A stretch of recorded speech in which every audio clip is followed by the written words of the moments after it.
क्या बाइबल के जरिए यह साबित कर सकते क्या ईसा अलैहिस्सलाम को सूली पे चढ़ाया नहीं गया था और वो सूली पे नहीं मरे, खुसूसन यूनुस अलैहिस्सलाम के हवाले से?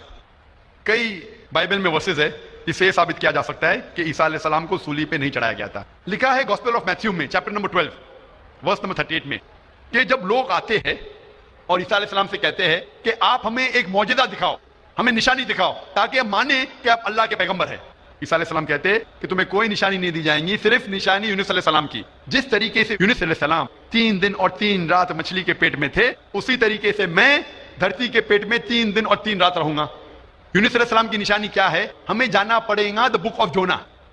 तो मुझे यह पूछना है कि यूनुस अलैहिस्सलाम को जब दरिया में फेंकते हैं, बाइबल में लिखा है, तो यूनुस अलैहिस्सलाम जिंदा थे या मुर्दा थे? He was alive, जिंदा थे। माशाअल्लाह, सही फरमा रही है।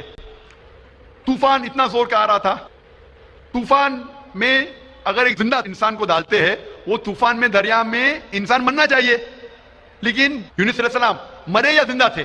He was still alive. माशाअल्लाह, सही जवाब है। मछली की पेट में यूनुस अलैहिस्सलाम जिंदा थे या मुर्दा थे? He was alive. He was alive. 3 दिन और 3 रात तक ईसा अलैहिस्सलाम फरमाते कि जिस तरीके से यूनुस अलैहिस्सलाम 3 दिन और 3 रात मछली के पेट में रहें, उसी तरीके से मैं 3 दिन और 3 रात धरती के पेट में रहूंगा।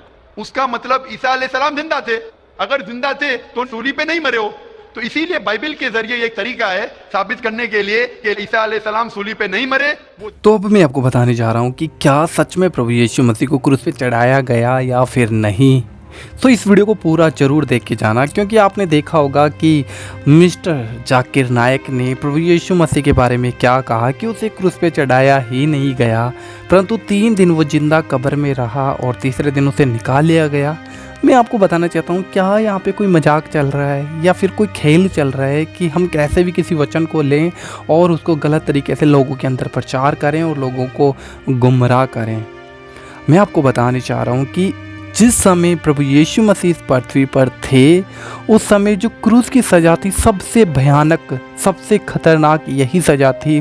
और जो रोमी लोग थे जो इस क्रूस की सज़ा को देने वाले थे, वो इतने स्ट्रिक्ट थे अपनी जो गुनहगार को सज़ा देने के लिए, क्योंकि उस समय में जब किसी गुनहगार को अगर जान से नहीं मारा जाता था क्रूस पे, अगर उसे ज़िंदा छोड़ दिया जाता, तो जो क्रूस पे जो लोग सज़ा देने वाले को जो सज़ा देते थे, जो क्रूस पे चढ़ाते थे, जो लोग जो सिपाही थे, उनको फिर जान देनी पड़ती थी। तो मेरे हिसाब से ऐसा कोई नहीं होगा जो किसी एक इंसान के बदले अपनी जान खो दे। तो यहाँ पे क्लियर हो जाता है कि प्रभु यीशु मसीह क्रूस पे मरे। दूसरा, प्रभु यीशु मसीह ने 39 कोड़े जो पीठ पर खाए थे, 39 कोड़े जो पीठ पर खाए थे, वो ऐसे कोड़े थे कि जब एक कोड़ा किसी को लगता है तो वो उसकी पूरी चमड़ी को निकाल कर उसकी नसों तक को खींचकर लेके आता है। बाइबल हमें कहती है कि प्रभु यीशु मसीह का शरीर एक मांस के लोथड़े के जैसा हो गया था, उसका शरीर, उसका मुख भी नहीं पहचाना जा रहा था। 39 कोड़े प्रभु यीशु मसीह ने खाए। दूसरा, ये प्रूफ हो जाता है कि अगर किसी इंसान को 39 कोड़े लग जाएं तो वैसे ही मर जाएगा। हाँ, फिर उसे लेकर क्रूस पे चढ़ाया गया। क्रूस पे चढ़ाने के समय उसके हाथों में पैरों में कीलें ठोकी गई। तो क्या ऐसा हो सकता है कि जो यहूदी लोग प्रभु यीशु मसीह को क्रूस पे चढ़ाने के लिए चिल्ला रहे हैं, जो बार बार कह रहे हैं कि इसे क्रूस पे चढ़ाओ, इसे क्रूस पे चढ़ाओ, इसे क्रूस पे चढ़ाओ, तो पिलातुस ने कहा यहूदी लोगों को कि मैं इस यीशु के अंदर कोई ऐसा दोष नहीं पाता हूँ कि इसे मृत्यु दंड दूँ, कोई भी दोष नहीं। लेकिन फिर भी वो लोग कह रहे हैं, जो यहूदी लोग थे, कि इसे क्रूस पे चढ़ाया जाए क्योंकि इसने अपने आप को परमेश्वर के तुल्य बताया है, इसे क्रूस पे चढ़ाया जाए।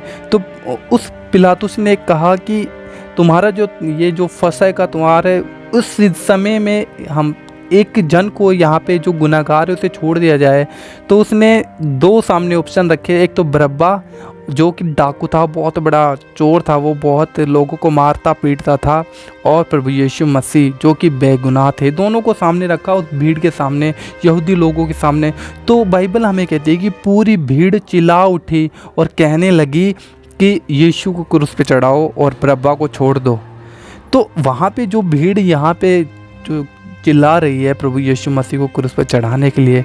तो यहाँ पे क्या कोई मजाक चल रहा है कि प्रभु यीशु मसीह को वहाँ पर से लेकर आए, फिर क्रूस पे चढ़ा दिया जाए, उसके हाथों पैरों में कीलें ठोकी गई, 39 कोड़े मारे गए और फिर वो क्रूस कब्र के अंदर 3 दिन जिंदा रहा? क्या ऐसा हो सकता है? ऐसा कभी नहीं हो सकता, क्योंकि 3 कीलें प्रभु यीशु मसीह के हाथों में ठोकेगी। क्रूस पे लगभग 6 घंटे तक प्रभु यीशु मसीह लटका रहा।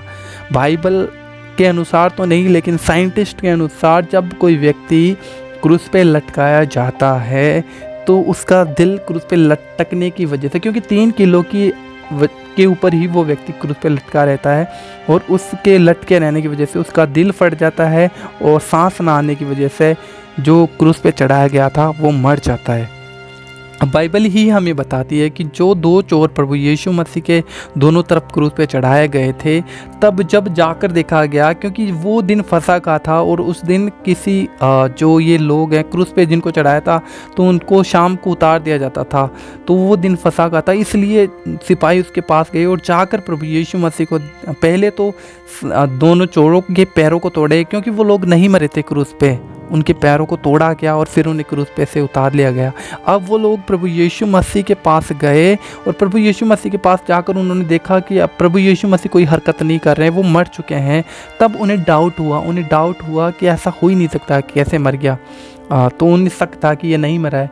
तो बाइबल हमें कहती है कि एक भाला प्रभु यीशु मसीह के पंजर में मारा गया, उसके सीने के अंदर एक भाला मारा गया जो सीधा उसके दिल के आर पार गया। तो अब मैं आपको पूछना चाहता हूँ कि चलो मान लेता हूँ मैं प्रभु यीशु मसीह को कोड़े लगने से नहीं मरा, वो मान लेता हूँ कि उसके कीले ठोकने से क्रूस पे 6 घंटे तक नहीं मरा, तो जो भाला प्रभु यीशु मसीह के चेस्ट में मारा गया था, जो सीधा दिल के आर पार हुआ था, क्या दिल फटने के बाद में कोई मनुष्य नहीं मरता है? ये आपको जानना चाहिए। अब हम और एक बात मैं आपके सामने रखता हूँ, जो कि जाकिर नाइक यहाँ पे कहते हैं कि जैसे योना 3 दिन मछली के पेट में रहा, वैसे ही प्रभु यीशु कह रहा है कि मैं योना से बढ़कर तुम्हें और कोई चिन्ह नहीं दे सकता। मतलब यहाँ पे जाकिर नाइक ये कहना चाहते हैं कि प्रभु यीशु 3 दिन कब्र के अंदर मुर्दा रहा, जैसे योना मछली के पेट के अंदर जिंदा था। मैं आपको कहना चाहता हूँ, जब योना को समुद्र के अंदर फेंका गया, जब यूहन्ना नबी को समुद्र के अंदर फेंका गया, तब उसे कोड़े नहीं मारे गए थे, उससे हाथों पैरों में कीलें नहीं चढ़ाई गई थी। 3 दिन वो मछली के पेट में रहा और बाइबल हमें यह कहती है कि परमेश्वर ने उस मछली को उसके पास भेजा कि वो मछली परमेश्वर की ओर से थी, और 3 दिन योना नबी उसके पेट के अंदर रहा, वो जीवित था। लेकिन प्रभु यीशु मसीह ने ये उदाहरण दिया कि जैसा वो 3 दिन मछली के पेट में रहा, वैसे ही मैं 3 दिन कब्र में रहूँगा। यहाँ पे प्रभु यीशु मसीह ने ये नहीं कहा कि जैसे योना 3 दिन जिंदा मछली के पेट के अंदर रहा था, वैसे ही मैं 3 दिन कब्र के अंदर जिंदा रहूँगा। नहीं, उसने कहा मनुष्य का पुत्र मारा जाएगा, वो दुख उठाएगा और मर जाएगा, और 3 दिन कब्र में रहकर तीसरे दिन जिलाया जाएगा। प्रभु यीशु मसीह ने ये कहा, और बाइबल में हम 3 जगह पे इन चीज़ों को देख सकते हैं कि प्रभु यीशु मसीह ने खुले में कहा है लोगों के सामने कि मनुष्य का पुत्र का मरना और जी उठना अवश्य है। तो ये जो मैंने आपके सामने बातें रखी हैं, ये बाइबल के अनुसार मैं आपके सामने मैंने ये बातें रखी हैं। तो क्या ऐसा हो सकता है कि आप कमेंट करके बताना कि किसी व्यक्ति को 39 कोड़े मारे जाएं, उसके सर में कांटों का ताज रखा जाए, उसके हाथों पैरों में कीलें ठोकी जाए, फिर उसे ले जाकर 6 घंटे तक क्रूस पे 3 किलो के बल उसे टांग दिया जाए, फिर उसके सीने में भाला मारा जाए और फिर कहा जाए कि ये अभी भी जिंदा है? कैसे हो सकता है ये? कैसे हो सकता है? और अब रही बात, अब आगे मैं और बात करता हूँ आपसे, आपको और मैं कुछ बातें शेयर करना चाहता हूँ। जब प्रभु यीशु मसीह को जिस कब्र के अंदर रखा गया, जिस कब्र के अंदर प्रभु यीशु मसीह को रखा गया, वो कब्र बाहर से सील की गई थी, और जो यहूदी लोगों के जो सिपाही थे उस कब्र के बाहर पहरुए रखे गए थे। तो ऐसा कैसे हो सकता है कि जिस कब्र के बाहर जो लोग प्रभु यीशु मसीह को क्रूस पे चढ़ा रहे हैं, वही पहरुए बाहर रख रहे हैं और वही लोग बाहर निकालेंगे? क्या कोई खेल चल रहा है यहाँ पर? क्या कोई खेल चल रहा है? मेरे भाई बहनों, अपने आप को, सच्चाई को जानने के लिए क्यों हम दूसरों की शिक्षाओं पे डिपेंडेंट रहें। हम खुद पढ़ें, वचन को हम पढ़ेंगे तो हम जानेंगे, क्योंकि किसी के मनुष्य के हाथ में हमारा उद्धार नहीं है कि हम किसी मनुष्य की शिक्षाओं को सुनकर ही हम सेटिस्फाइड हो जाएं, हम रुक जाएं और हम सच्चाई को ना जानें। सच्चाई को जानने का आपका और मेरा अधिकार है, क्योंकि प्रभु यीशु मसीह ने भी ये कहा है, तुम सत्य जानोगे तुम स्वतंत्र हो जाओगे। मैं आपको कहना चाहता हूँ सत्य आपको जानने की ज़रूरत है और सत्य बाइबल है। आप बाइबल में पढ़ेंगे आपको क्लियरली ये सबूत में मिलेंगे कि प्रभु यीशु मसीह ने कहा कि मैं ही खुदा हूँ, मैं ही अल्फ़ा ओमेगा, मैं ही आदि और अंत, मैं ही शुरू और मैं ही आखिरी हूँ। और प्रभु यीशु मसीह कैसी क्रूस पे चढ़ाए गए सारे सबूत आपको बाइबल में मिलेंगे। लेकिन आपको बाइबल को पढ़ना होगा, दूसरों की बातें सुनो और उनको जांचो, तो तुम धोखा नहीं खाओगे। चाहे आप किसी भी धर्म से, किसी भी जात से अगर ये वीडियो देख रहे हैं, फ़र्क नहीं पड़ता। अगर आप एक मसीह हो, अगर आप फिर भी गुमराह हैं, तो आप बाइबल पढ़िए, क्योंकि बाइबल आपको सच्चाई से रूबरू करवाती है।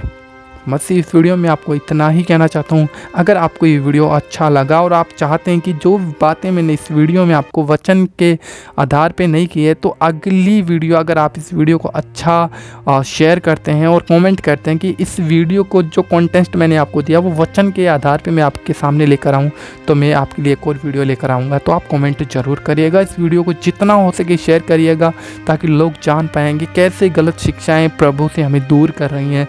सो प्रभु आप सभी को बहुत आशीष और बरकत दे। God bless you.